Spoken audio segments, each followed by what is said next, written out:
আসসালামু আলাইকুম। আজ আপনাদের সামনে নিয়ে হাজির হয়েছি পুরান ঢাকার ঐতিহ্যবাহী শীতের দিনের স্পেশাল একটি চিকেন তেহেরি নিয়ে।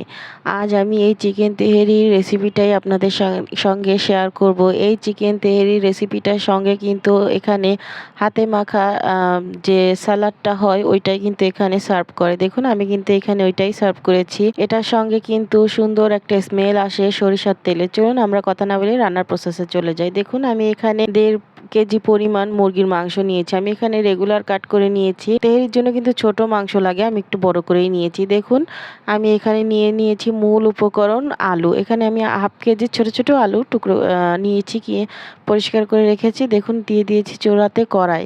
এবারে দিয়ে দেবো সরিষার তেল। অবশ্যই এই রান্নাটা কিন্তু সরিষার তেল দিয়েই করতে হবে। আমি যে মাংসটা পরিষ্কার করে রেখেছিলাম ওইটা আমি সামান্য লবণ মেখে এখানে ভাজতে দিয়ে দেবো।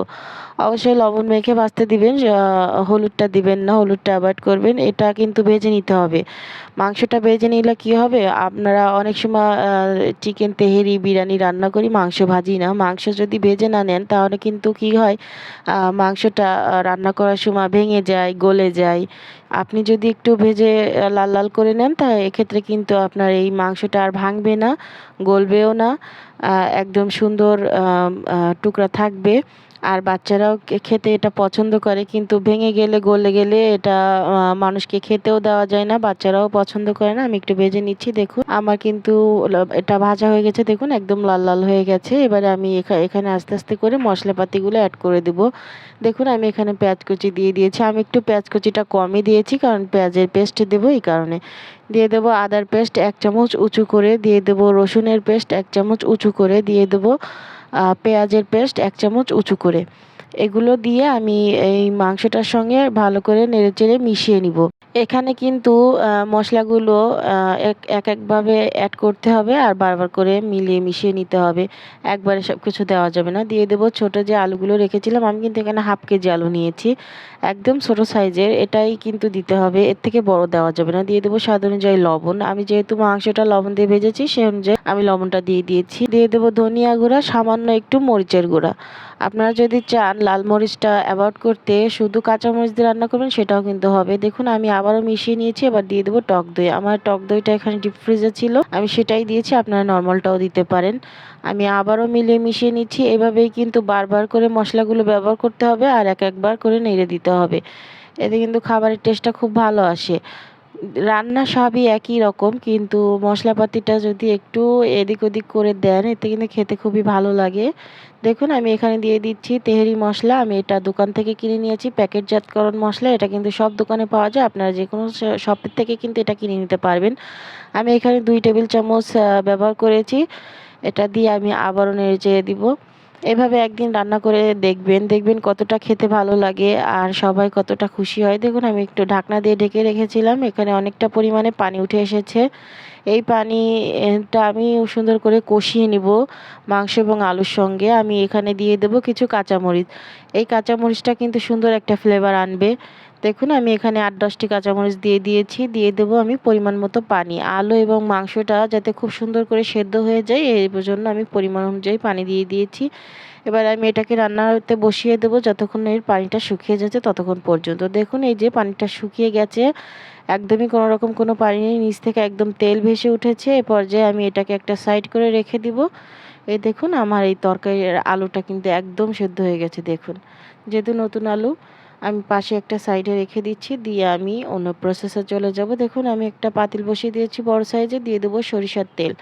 এই রান্নাটা কিন্তু সম্পূর্ণই সরিষার তেলে করতে হবে, অথেন্টিক একটা স্বাদ পাবেন। দেখুন দিয়ে দিয়েছি গোটা গরম মশলা, তেজপাতা। এবারে দিয়ে দেবো আদার পেস্ট এবং পেঁয়াজের পেস্ট। আমি কিন্তু এখানে রসুনের পেস্টটা দিইনি, শুধু আদা এবং পেঁয়াজ। এটা একটু সুন্দর করে তেলের সঙ্গে নেড়েচেড়ে কষিয়ে নিতে হবে। যেহেতু সরিষার তেল একটু ফেনা উঠবেই, এতে সমস্যা নেই। দিয়ে দেবো আমি এখানে পোলাও চাল। আমি কিন্তু 1.5 কেজি মাংসের জন্য 700 গ্রাম চাল নিয়েছি। এই তেলের সঙ্গে আমি এবারে চালটা করব, ভেজে নিব। চালটা খুব বেশি সময় ভাজা লাগে না, 5-7 মিনিট ভাজলে কিন্তু হয়ে যাবে। দিয়ে দেবো পরিমাণ মতো লবণ। লবণটা দিয়ে আমি আবারও ভেজে নিব। দেখুন চালটা যখন একটু শব্দ করবে, ঝনঝন একটা শব্দ হবে, তখন বুঝে নেবেন আপনার চালটা ভাজা হয়ে গেছে। চালটা অবশ্যই ভালো করে ভেজে নেবেন। এতে করে কিন্তু আপনার তেহরিটা ঝরঝরা হবে। দিয়ে দেবো পানি। আমি এখানে 700 গ্রাম পানি চাল নিয়েছিলাম, এই জন্য তার ডাবল পানি দিয়ে দিলাম। আপনারা যতটুকু চাল নেবেন তার ডাবল পানি দিয়ে দেবেন। দিয়ে দেবো 4টে কাঁচামরিচ, দিয়ে দেবো বাদামের পেস্ট। আমি এখানে 1.5 চামচ বাদামের পেস্ট দিয়ে দিয়েছি। আমি এখানে কাজু বাদাম কাঠবাদাম পেস্ট করে রেখেছিলাম, ওইটাই দিয়ে দিচ্ছি। দিয়ে মিলিয়ে মিশিয়ে দিচ্ছি যাতে বাদামটা ভালো করে সব জায়গায় ছড়িয়ে যেতে পারে। দিয়ে দেবো গুঁড়ো দুধ। আমি এখানে লিকুইড গুঁড়ো দুধ দিইনি, আমি এখানে লিকুইড দুধ দিইনি, আমি এখানে গুঁড়ো দুধ দিয়ে দিয়েছি 2 টেবিল চামচ উঁচু করে। দিয়ে মিলেমিশে আমি ঢাকনা দিয়ে রান্নাটা করতে দেবো। দেখুন যতক্ষণে এই যে পানিটা একদম চালের গায়ে গায়ে মিশে আসবে, তখন আমি আগে থেকে যে মাংসটা রান্না করে রেখেছিলাম সেটাই আমি এটার সঙ্গে দিয়ে দেবো। দিয়ে ভালো করে নেড়েচেড়ে মিশিয়ে নিতে হবে। যখন এই গায়ে গায়ে মিশে আসবে, তখন কিন্তু যদি এটার সঙ্গে আপনি মাংসটা মিলিয়ে নেন, খুব ভালো করে মিশে যাবে। এর থেকে বেশি ড্রাই হয়ে গেলে মিশতে চায় না। দেখুন আমি এই 5 মিনিট পরে একটা তাওয়া দিয়ে দেবো। যেহেতু আমি আজকে নন স্টিকের প্যানে রান্না করছি না, এমনি সাধারণ পাতিল, তাওয়াটা দিয়ে দিয়েছি। দেখুন এবারে আমি দিয়ে দেবো 1 চামচ কেওড়া জল, 1 চামচ গোলাপ জল এবং 2টা ডিম আমি এখানে দিয়ে দিয়েছি। এটা অপশনাল, আপনারা চাইলে দিতেও পারেন, নাও দিতে পারেন। এবার আমি ঢাকনা দিয়ে 20 মিনিট রান্না করে নেব একদম লো আঁচে। দেখুন 20 মিনিট পরে ফিরে এসেছি। এই 20 মিনিটে আমি একবার কিন্তু নেড়ে দিয়েছিলাম। আমি আবার একটু উল্টে পাল্টে দিচ্ছি। দেখুন আমি একদম একেবারে নিচ থেকে আমি উল্টে পাল্টে দিচ্ছি। দেখুন একদম কিন্তু তলানিতে ধরে যায়নি। যেহেতু আমি এখানে তাওয়াটা ব্যবহার করেছি, এ কারণে কিন্তু এখানে ধরে যায়নি। আপনারা অবশ্যই তাওয়াটা ব্যবহার করবেন। তাওয়াটা ব্যবহার করলে এটা আর ধরবে না। আর যদি ননস্টিকের প্যানে রান্না করেন তাহলে তো তাওয়া দেওয়ার দরকার নেই। দেখুন আমি আবারও 10 মিনিট এটাকে ঢেকে রান্না করব। এই যে 10 মিনিট পরে এটা কিন্তু আমার একদম কমপ্লিট। দেখুন দেখলেই বুঝতে পারবেন কতটা ঝরঝরা হয়েছে আমার তেহরিটা। এ পর্যায়ে খুব সুন্দর একটা স্মেল আসছে। যেহেতু সরিষার তেলে রান্না করেছি, সরিষার তেলের একটা ঝাঁঝালো স্মেল। দেখুন তেহরিটা যেদিন আমি রান্না করেছিলাম সেদিন কিন্তু খুব ভালো লেগেছিল। এবার আমি সার্ভ করব 5 মিনিট পর। এই যে সার্ভ করে দিয়েছি। দেখুন আমি কিন্তু এখানে হাতে মাখা সালাডটা ব্যবহার করেছি। এই তেহরির সঙ্গে কিন্তু হাতে মাখা সালাডটাই ব্যবহার খেয়ে থাকি এখানে।